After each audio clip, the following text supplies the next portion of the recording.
우리가 신앙생활이라고 하는 것을 이렇게 생각할 때에 많은 분들이 이제 신앙생활을 굉장히 오해하고 착각하는 것 중에 하나가 이 세상 사람들도 추구하는 어떤 성공이나 영광이나 화려한 것으로 신앙생활을 오해하시는 분들이 종종 있는 것 같아요. 그래서 이제 하나님의 역사 이러면은 일단은 멋있어야 되고 뭔가 있어 보여야 되고 화려할 것 같은 그런 오해들을 하시는 거죠. 그런데 정말 제가 양심을 걸고 성경을 나름대로 연구하는 사람의 입장에서 말씀드리면 성경에서 나타나는 하나님의 뜻은 세상이 추구하는 방향과 정반대로 가고 있어요. 비스무리한 것도 아니고요. 정반대로 갑니다. 그래서 예수님 말씀처럼 넓은 길과 좁은 길이에요. 이것은 전혀 상충될 수도 없고 병행될 수도 없고 섞일 수가 없는 거예요. 그런데 우리는 이 확실한 구분이 되어 있는 세상의 길과 하나님의 길을 혼돈해서 여전히 넓은 길을 추구하면서도 입으로는 좁은 길을 간다라고 말하고 여전히 넓은 길의 신앙생활을 부러워하고 그것을 자랑하면서 여전히 이 세상에서 죽고 손해보고 희생하려고 하지 않는 참 기괴한 신앙생활이 오늘날 교회 안에서 펼쳐지고 있는 거예요. 그것은 어떻게 보면 성도님들의 책임이라기보다는 저와 같은 목회자들이 잘못 가르쳐서 그런 거라고 저는 확신해요. 왜냐하면 사도 바울 같은 위대한 사도들은 하나님의 뜻을 그렇게 가르치지 않았기 때문에 그래요. 제가 오늘 좀 서론이 긴데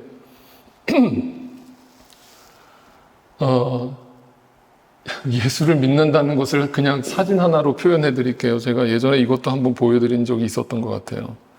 저는 이거를 항상 떠올려요. 이게 뭐예요? 꽃이에요. 근데 이 꽃이 어디에 펴 있어요? 네, 아스팔트 사이에 틈새에 꽃이 펴져 있어요.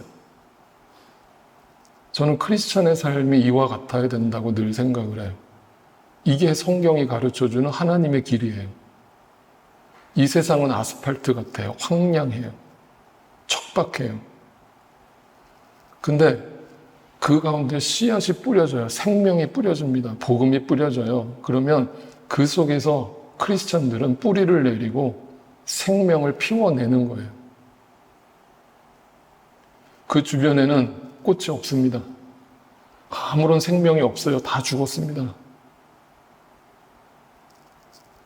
근데 크리스천들은 오늘날 크리스천들은 어떻게 사느냐? 역시 꽃으로 보여드리면 이렇게 살아요. 보기에는 너무 아름답죠? 생일 때 특별한 기념일에 꼭 받고 싶은 꽃다발이잖아요. 그런데 이 꽃다발은 오래 가요? 오래 못 가요? 네, 오래 못 가요. 왜요? 왜 오래 못 가요? 네, 뿌리가 없으니까요. 뿌리가 없으니까요. 며칠 지나면 말라 죽어요. 간혹 가다가 이제 제가 저희 교회 영상이 이렇게 유튜브에 올라가니까 저한테 신앙 상담 해오시는 분들이 꽤 계세요. 한국에서도 그렇고. 그런데 그런 분들이 많이 던지는 질문이 이런 거예요. 이 질문이에요. 목사님, 저는 그동안 신앙생활이 막 뜨겁게, 화려하게, 막 멋있게 하나님 일을 하면 그게 하나님께 영광이 되고 그게 하나님의 축복을 받는 통로라고 생각을 하면서 살았는데 목사님 말씀을 쭉 듣다 보니까 그게 아니라는 걸 알아가기 시작했어요 라면서 근데 너무 혼란스럽다는 거예요. 왜냐하면 교회 가면 자신이 다니는 교회를 가면 막 그 뜨거운 신앙을 부추기고 그렇게 하지 않으면 막 푸시를 한단 말이에요. 마치 믿음이 없는 양. 근데 제가 그렇게 안 해도 된다고 얘기를 하니까 도대체 누구 말이 맞는지 모르겠다면서 헷갈린다는 거예요. 네, 저는 이걸 가지고 얘기를 해요. 네, 화려한 꽃다발과 같은 신앙생활 하지 말고 아스팔트에 피는 작은 꽃과 같은 뿌리를 내린 진짜 생명이 있는 신앙생활을 하세요. 아무도 거들떠보지 않을 수 있고 이름도 없을 수 있고 그런데 하나님은 아셔요. 그 생명이 있는지 없는지. 왜냐하면 그 생명이 하나님으로부터 왔으니까. 아멘. 네, 그거예요. 여러분, 그럼 고린도 교회는 그 아까 아스팔트에 핀 작은 꽃과 같은 신앙생활을 했을까요? 아니면 이 화려한 꽃다발과 같은 신앙생활을 하고 있을까요? 네, 꽃다발과 같은 신앙생활을 하고 있었던 거예요. 그러면 일단 교회 안에만 들어왔으면 뭐 화려하든 뭐 검소하든 약소하든 그거 상관없이 무조건 교회 안에만 들어오면은 장땡이다. 그거면 it's okay, no problem 이렇게 하면서 그냥 교회만 들어와라 라고 해서 사도 바울이 고린도 교인들을 가르쳤죠. 예수 그냥 이렇게 제대로 믿지 않고 막 니네 하고 싶은 대로 화려하게 치장하고 포장하면서 그래 그렇게 신앙생활해도 괜찮아. 일단 교회 안에만 들어오면 장땡인 거야. 구원받았으면 됐지. 이렇게 가르쳤죠. 고린도 편지가 총 몇 번이나 보내줬다고요? 4번이나 보내줬다고요? 4번이나 편지를 보내면서 100페이지 분량의 편지를 쓰면서 사도 바울은 계속 무슨 얘기를 하는 거예요? 네, 너희가 지금 잘못 가고 있다는 거예요. 잘못 가도 한참 잘못 가고 있다는 거예요. 그런데 그 교회가 어떤 교회라고요? 외적으로는 성령의 은사가 뜨겁게 일어나고 사람들한테 박수받고 칭찬받는 교회였다. 마치 요한계시록의 사대교회와 같았다고요. 그런데 사도 바울은 그들의 중심을 보면서 너희에게 생명이 없어. 너희는 화려한 이 세상의 것들을 교회 안에 갖고 들어와서 그것이 마치 믿음이냐, 그것이 마치 하나님의 뜻이냐 포장하고 있을 뿐이야 라면서 맹비난을 퍼붓습니다. 조금 맹비난이었어요. 네, 그러니까 대충 얘기하지 않았어요. 아주 직설적으로 그들의 죄를 지적했어요. 그러니까 사도 바울을 좋아했어요? 안 좋아했어요? 안 좋아했어요. 네. 사도 바울을 싫어하면서 나중에는 사도 바울의 사도성까지 걸고 넘어지기 시작했어요. 자, 이 상황에서 사도 바울은 어떤 선택을 해야 될까요? 네? 그들에게 절대 굽히면 안 되죠? 네? 지면 안 되죠? 세게 나가야죠? 그들이 지금 전혀 사도 바울이 얘기하는 걸 못 알아듣고 뉘우칠 생각 안 하고 회개 안 하고 계속 고집 부리고 있는데 그냥 놔두면 되죠? 그래서 사도 바울이 세게 나가다가 3번째 편지에서 성경에는 남아있지 않지만 그 3번째 편지가 무슨 편지라고요? 오늘 설교 제목처럼 눈물의 편지를 보낸 거예요. 여러분 당시 2000년 전에는요 남자가 절대 해서는 안 될 단어가 있어요. 우리나라 옛날 가부장적인 시대 속에서 남자들이 하지 말아야 될 게 뭐예요? 네? 첫째는 울면 안 되는 거죠. 남자가 울면 어떻게 돼요? 큰일 나는 거예요. 큰일 나는 거예요. 남자는 딱 평생에 3번만 울어야 된다고 그러잖아요. 그죠? 근데 2000년 전에 그 그리스 문화도 헬라 문화도 똑같았어요. 남자가 운다라는 표현을 하거나 실제로 누구 앞에서 울면 남자 취급을 안 했습니다. 근데 하나님의 종이라고 하는 사도 바울이 교인들에게 내가 눈물로 편지를 썼다라는 표현을 썼다는 게 기적이에요. 이게 놀라운 일이에요. 아니 남자가 왜 울고 난리야? 이런 시선이 있음을 알면서도 사도 바울이 그만큼 간절한 마음을 표현하기 위해서 눈물로 제발 좀 정신 차려라. 제발 좀 돌아와라.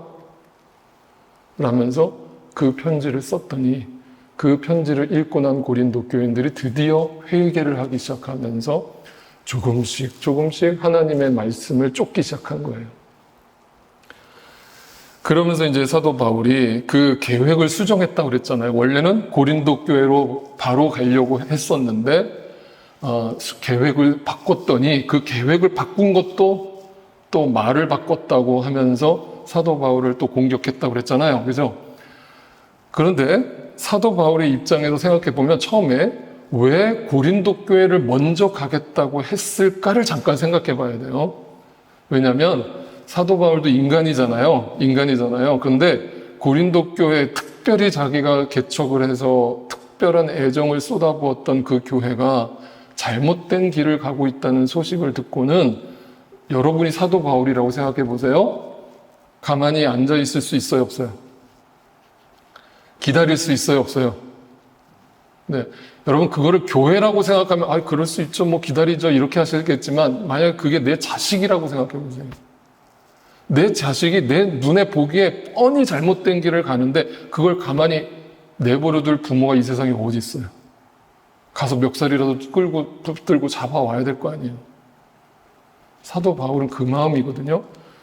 그러니까 처음에 계획은 고린도 교회로 가려고 했어요. 자, 보세요. 1장 23절에 보면, 내가 목숨을 걸고서 나는 하나님을 증인으로 모시렵니다. 내가 아직 고린도에 가지 않은 것은 여러분을 아끼기 때문이래요. 이게 뭐냐면 내가 처음에는 고린도로 가려고 했는데 그 계획을 수정했다 이거예요. 근데 수정한 이유에 대해서 뭐라고 설명하냐면 당신들을 아끼기 때문이래요. 이게 무슨 말인가? 마음으로는 당장이라도 뛰어가서 그 고린도 교인들 모아놓고 하나님 말씀 제대로 가르치고 훈계를 하고 싶은데 갔다면 어떤 일이 벌어졌을까를 상상해 보세요. 사도 바울은 굉장히 다혈질적인 사람이었어요. 그렇게 인격적으로 보면 훌륭한 사람이 아니었어요. 굉장히 급하고 다혈질적인 사람이에요. 그런데 그 고린도 교회가 잘못된 길을 간다는 소식을 듣고 사도 바울의 인간적 생각으로는, 감정으로는 화가 치밀어 오르는 거예요. 그리고 그 고린도 교회 안에는 거짓 사도들이 들어와 있었단 말이에요. 그래서 그 성도들을 유혹하고 있었단 말이에요. 그걸 보고서 사도 바울이 너무 화가 난 거예요. 그래서 당장이라도 뛰쳐가서 혼을 내주고 싶었던 거예요. 정신 차리라고. 근데 내가 너희를 아끼기 때문에 안 갔다는 거예요. 왜 그래요? 무슨 말이에요? 참았다는 거예요. 왜 참았다는 얘기예요? 뭐라고 얘기하는지 보세요. 또 24절 보세요. 여러분에게 또다시 아픔을 주지 않아야 하겠기에.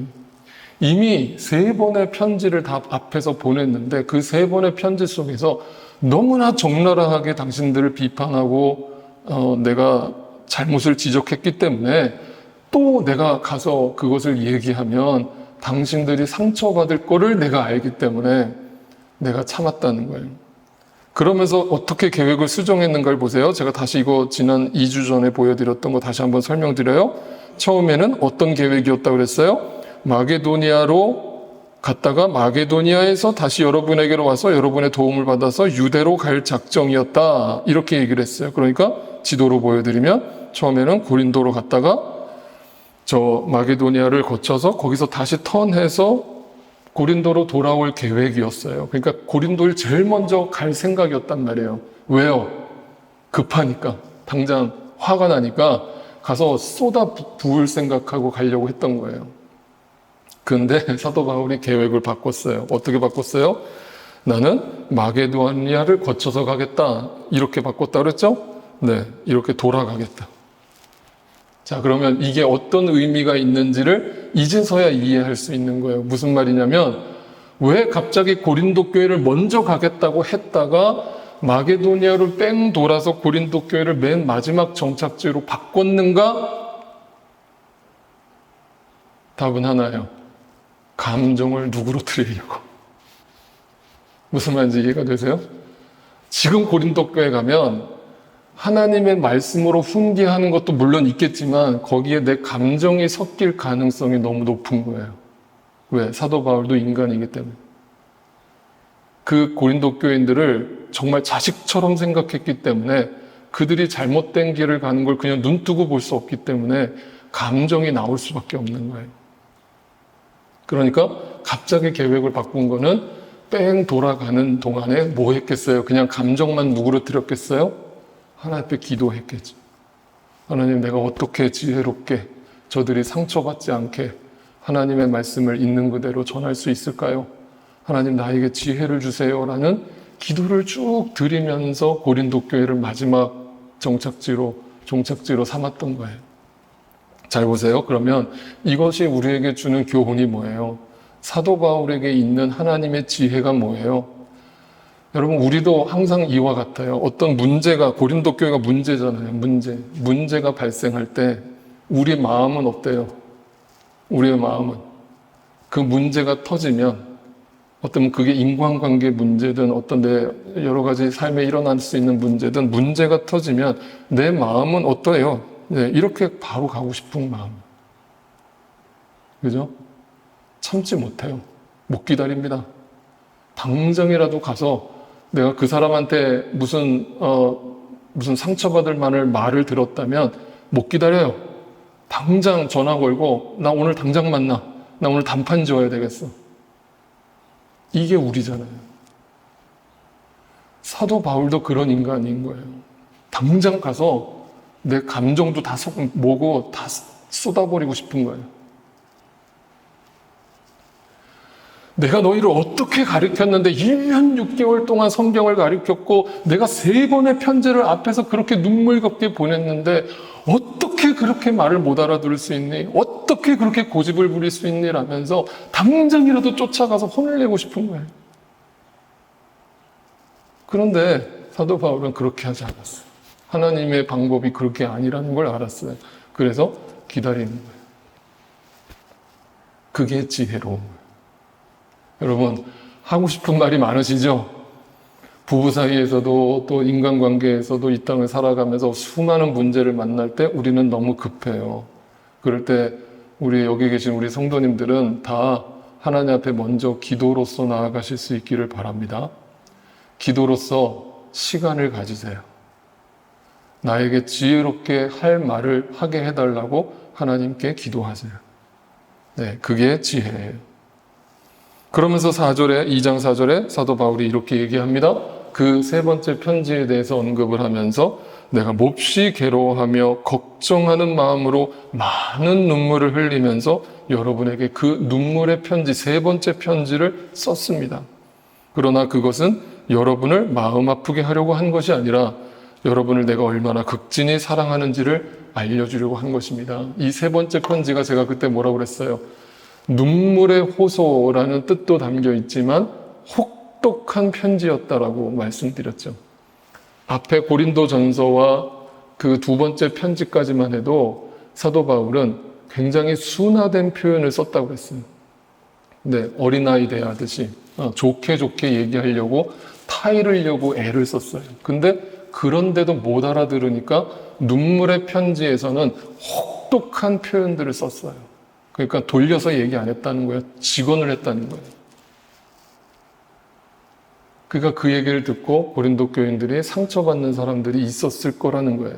그런데 사도 바울이 고린도 후서 4번째 편지를 다시 보내면서 오해하지 말라는 거예요. 내가 너희를 미워했다면 그런 소리도 안 했을 거라는 거예요. 나는 너희를 미워하는 게 아니라 너희를 너무나 사랑하기 때문에 너희가 절대 잘못된 길, 그 화려한 꽃다발과 같은 넓은 길로 가는 것을 나는 눈뜨고 볼 수 없었기 때문에 좀 너희한테 좀 매몰차게 들릴 수는 있었겠지만 나는 하나님의 말씀을 직언을 했을 뿐이다 라면서 그 그리스도의 사랑을 표현했어요. 역시 여러분, 성경은 항상 우리가 어떻게 이해를 하셔야 되냐면 하나님 아버지의 마음을 부모의 마음으로 이해를 하셔야만 이런 말씀들이 이해가 되는 거예요. 그러니까 사도 바울도 왜 이렇게까지 하는가에 대해서 이유는 하나예요. 사도 바울이 고린도전서에서 표현한 것처럼 이 땅에 교회 안에 1만 명의 스승이 있을지라도 아비는 하나밖에 없다. 아비의 심정으로 그 고린도 교인들이 잘못된 길을 가는 것을 눈뜨고 볼 수 없어서 직언을 했다라는 거예요. 여러분, 우리가 자녀를 훈육할 때도 마찬가지 아닙니까? 자녀에게 때로는 어쩔 수 없이 사랑의 매라는 걸 들어야 될 때가 있어요, 없어요? 있어요? 있어요. 근데 그 사랑의 매를 들 때, 첫째로, 여기는 다 자녀들 다 키우신 부모들이 대다수시지만 중요한 게 있어요. 거기에 부모의 감정이 섞이면 안 돼요. 훈육은 훈육으로 끝나야 되거든요. 근데 한국 부모들이 다혈질이 많으셔가지고 그걸 잘 못해요. 사랑의 매라고 들었는데 거기다 또 적어놔요. 사랑의 매라고 이렇게 친절하게 적어놓고 그래놓고 감정을 섞어버려요. 거기다가. 왜? 내 감정이 주체할 수가 없으니까 너무 화가 나니까 애를 그냥 쥐잡듯이 잡는 거예요. 그러면 그 애가 그걸 훈육으로 받는 게 아니라 상처로 받는 거예요. 여러분, 하나님은 우리를 그렇게 훈육하지 않으세요. 하나님은 반드시 우리에게 사랑의 매를 드세요. 그런데 하나님은 우리가 미워서 때리는 게 아니라 우리를 너무나 사랑하시기 때문에, 극진히 사랑하기 때문에 매를 드시는 거예요. 그러면 사랑하는 자녀가 매를 맞을 때 어떻게 해야 되는 거? 히브리서에 보면 이렇게 얘기하잖아요. 주님께서는 사랑하시는 사람을 징계하신다, 안 하신다? 하신다. 사랑하면 그냥 오냐오냐 이렇게 키우는 게 아니라, 야, 네가 잘못된 길 가도 괜찮아, 교회만 나와, 이게 아니라, 너 그거 아니야. 내가 성경에다가 분명히 이렇게 살라고 써놨는데 왜 네 멋대로 살아? 라면서 채찍을 드신다는 거예요. 그게 때로는 고난을 주시고 때로는 환난을 주시고 근심 걱정을 주신다는 거예요. 그런데 받아들이시는 아들마다 채찍질 하신다. 사랑으로 받아들인 자식이기 때문에 채찍을 든다는 거예요. 그러면서 징계를 받을 때 참으라는 거예요. 네, 억울하게 매 맞지 말고, 때로는 하나님이 내가 잘못된 길을 가기 때문에 매를 드실 때 그냥 맞으라는 거예요. 그거는 맞아야 지나간다는 거예요. 그거 가지고 하나님한테 이 징계 좀 빼달라고 기도하지 말라는 거예요. 징계로 때리실 때는 지나가야 돼요. 그리고 회개해야 돼요. 그리고 하나님께서는 자녀에게 대하시듯이 여러분에게 대합니다.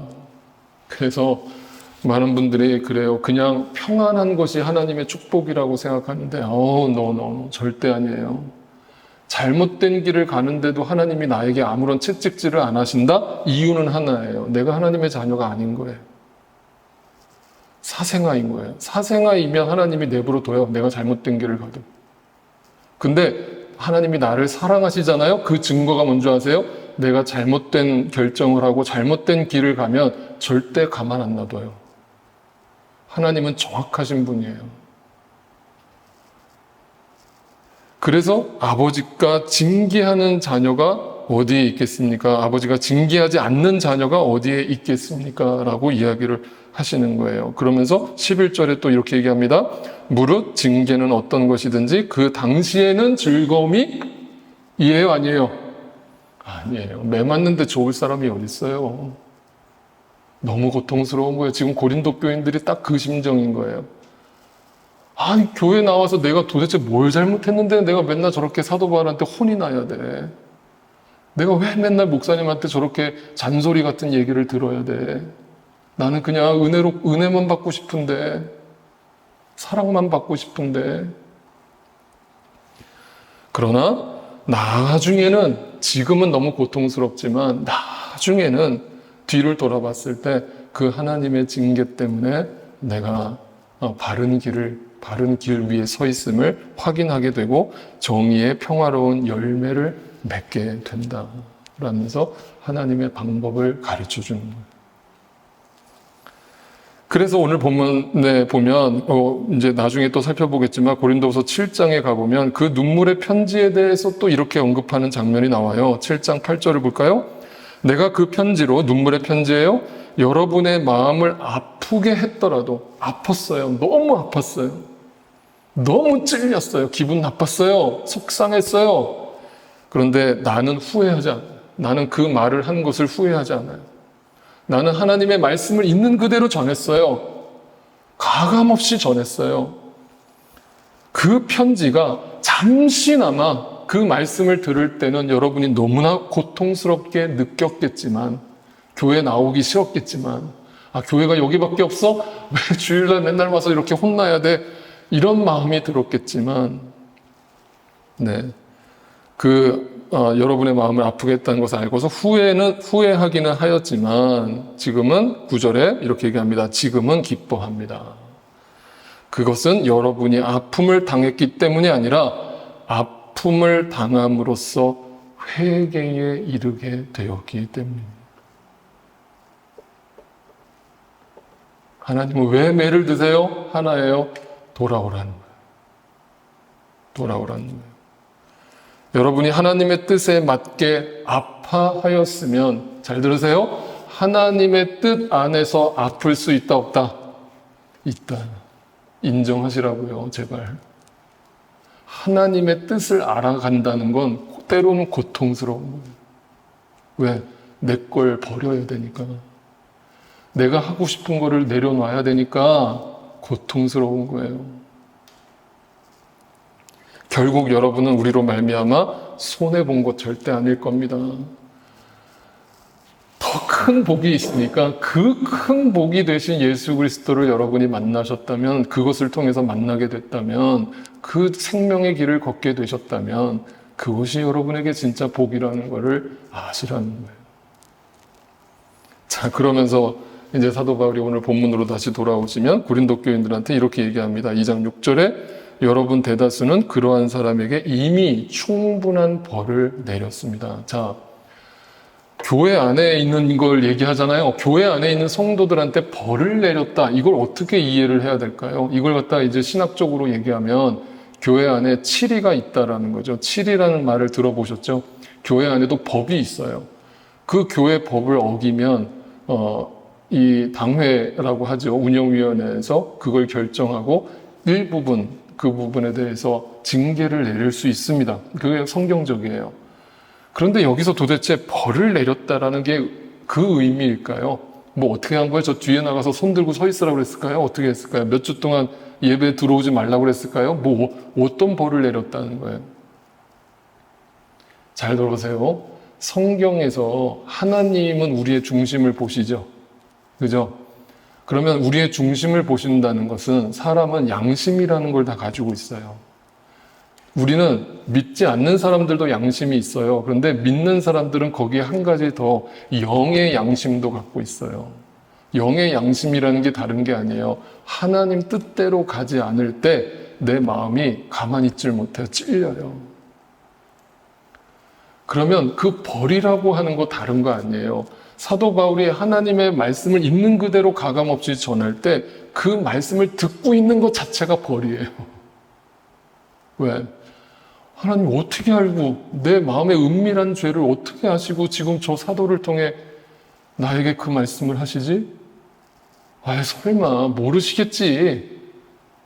그러니까 아니라 하나님은 다 아시고 그 세운 종을 통해서 하나님의 그 마음속에는 은밀한 죄에 대해서 계속 그거를 고발하시는 거예요.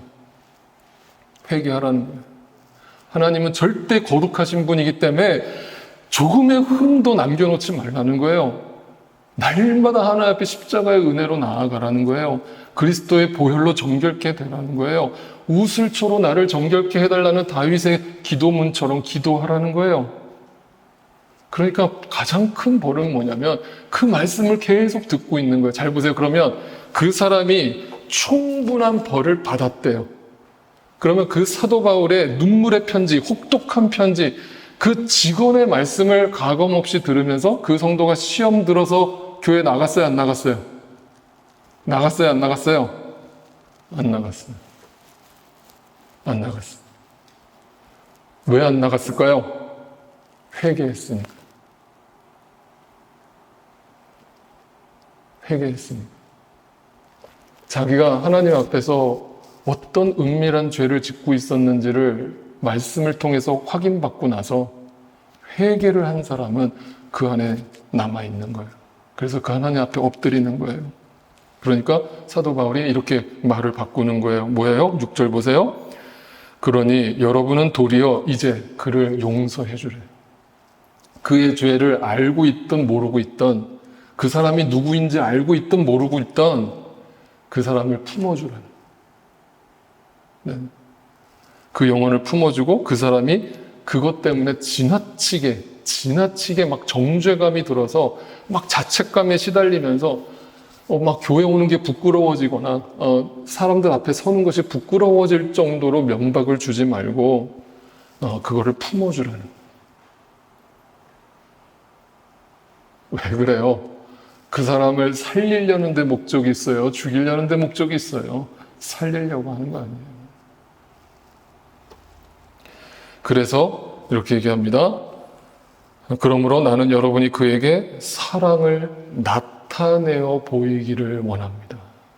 사랑이라는 말처럼 추상적인 말은 없어요.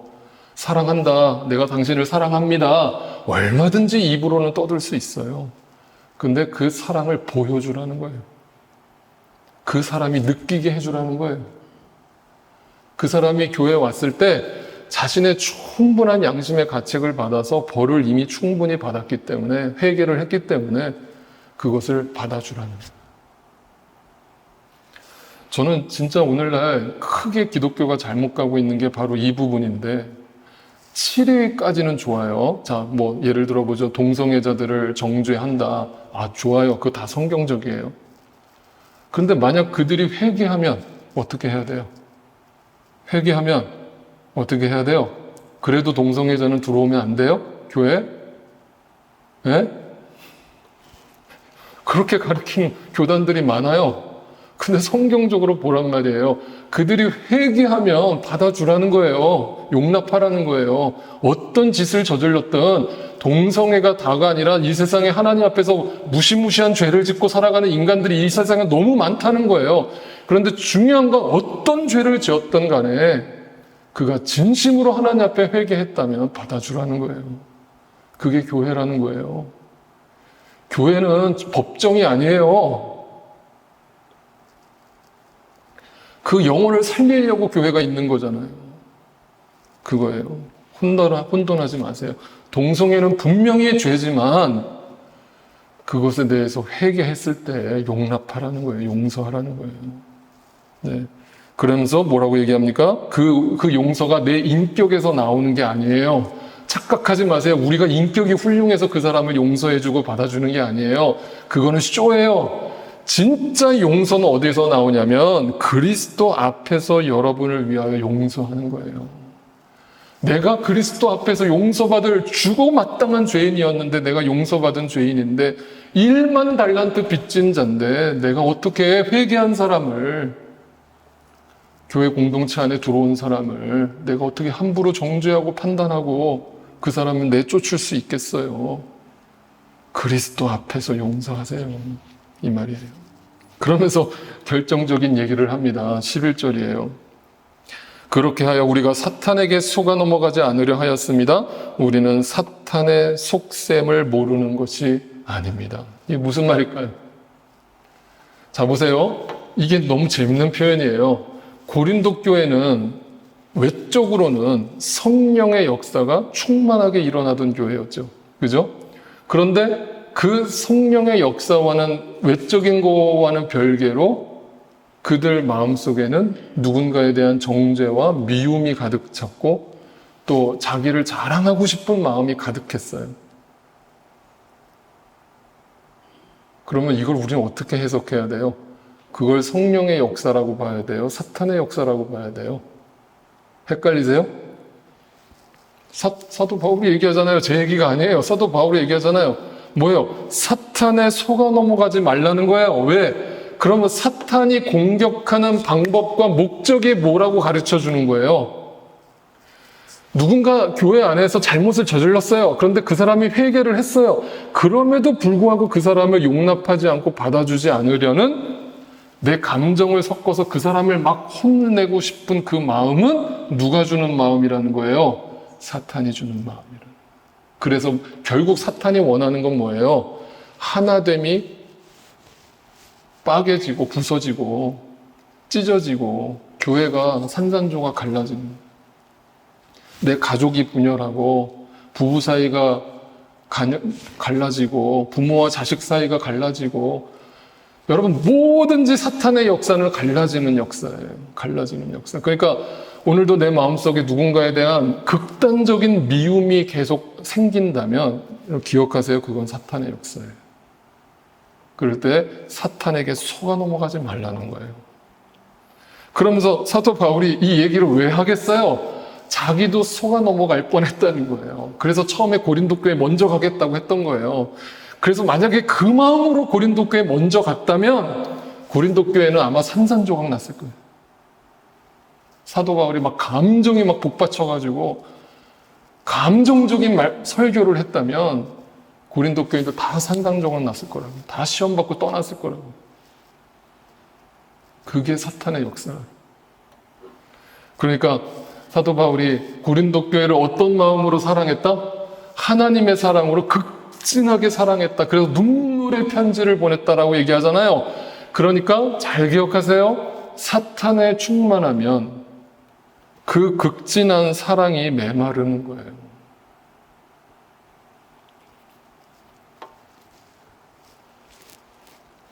사탄이 무슨 뿔 달린 사탄이 갑자기 나타나고 뭐 이렇게 입에 피 묻혀서 나타나는 게 아니고요. 여러분의 마음 속에, 여러분의 생각 속에 역사한다고요. 일주일 동안에도 수도 없이 여러분 마음을 들락거린다고요. 그 이유가 뭔지 아세요? 내 마음에 사랑이 메말라 버려요. 사랑이 메말라 버리면 정죄만 남아요. 정죄와 판단만 남아요. 그리고 형식만 남아요. 그 형식만 남은 교회를 율법주의라고 하는 거예요. 지난 주간에 사무엘상 말씀 묵상한 것처럼 다윗이 그 진설병을 배가 고파서 먹었는데 그걸 갖다가 예수님이 안식일에 이삭을 잘라 먹은 그 제자들을 혼내고 있는 그 바리새인들에게 그 이야기를 들려주면서 야, 안식일이 도대체 누구를 위해서 만든 거냐? 하나님이 너희를 위해서 너희에게 안식과 복을 주기 위해서 그날을 만드신 것이지 너희를 율법으로 정죄해서 죽이려고 안식일을 만드신 것이냐? 사람을 살리려는 것에 목적이 있는 것이지. 그러니까 바리새인들은 뭐 하고 있었던 거예요? 그 안에 사랑이 메마른 상태에서 형식만 남아 있었던 거예요. 그 교회는 죽은 교회예요. 겉으로 아무리 화려한 꽃다발이어도 죽은 거예요. 그 사랑이 우리 크리스찬들에게는 생명이에요. 생명이에요. 그 생명이 메말라 버리면 우리는 그냥 아무것도 아닌 거예요. 그래서 데살로니가 전서를 보면 데살로니가 전서라는 서신은 종말에 대해서 이야기하고 있는데 그 종말의 날이 가까울수록 이렇게 크리스찬들에게 이렇게 살라고 얘기하고 있는 모습을 보게 돼요. 보세요. 데살로니가 전서 5장 14절 15절이에요. 형제자매 여러분, 여러분에게 권고합니다. 부탁합니다. 제발 좀 이렇게 사세요. 무질서하게 사는 사람들을 훈계하세요. 그냥 오냐오냐 덮어주는 거 그거 사랑 아니에요. 그거는 그 사람을 죽이는 거예요. 그 사람이 잘못된 길을 가면 하나님의 말씀으로 훈육하세요. 가르치세요. 그리고 마음이 약한 사람을 격려하세요. 힘이 없는 사람을 도와주세요. 그리고 오래 참으세요. 금방 화가 난다고 뛰쳐가지 말고 기도함으로 참으세요. 오래 참으세요. 기도함으로 하나님께 지혜를 구하세요. 그러니까 아무리 그 사람이 못된 짓을 우리한테 했다 하더라도 그 사람이 악이라고 하더라도 그 악을 악으로 똑같이 갚지 마세요. 이게 지금 종말을 기다리고 있는 교회들한테 하고 있는 말씀이에요. 교회의 본질이 뭔지를 설명하고 있는 거예요. 서로에게 모든 사람에게 항상 좋은 일을 하려고 애쓰세요. 이걸 통체적으로 한마디로 정의하면 뭐예요? 사랑하라는 거예요. 그래서 베드로전서에서 이렇게 똑같이 얘기한 거예요. 만물의 마지막이 가까이 왔습니다. 주님 다시 오실 날이 가까워지고 있어요. 정신 차리세요. 제발 신앙생활의 본질이 뭔지 제대로 알고 신앙생활하세요. 화려한 꽃다발이 되려고 하지 마세요. 차라리 그 아스팔트에 핀 생명 있는 꽃이 되라고요. 기도하세요. 무엇보다 먼저 서로 뜨겁게 사랑하세요. 사랑은 허다한 죄를 덮는 거예요. 사탄에게 속지 마세요. 화려한 꽃다발 아닙니다. 아스팔트에 핀 생명 있는 작은 꽃입니다. 아무도 알아봐 주지 않고 누구 하나 와서 사진 하나 찍어가지 않아도 하나님은 그 꽃을 주목하고 계십니다. 저와 여러분이 이 아스팔트에 핀 생명의 꽃이 되기를 주님의 이름으로 축복합니다.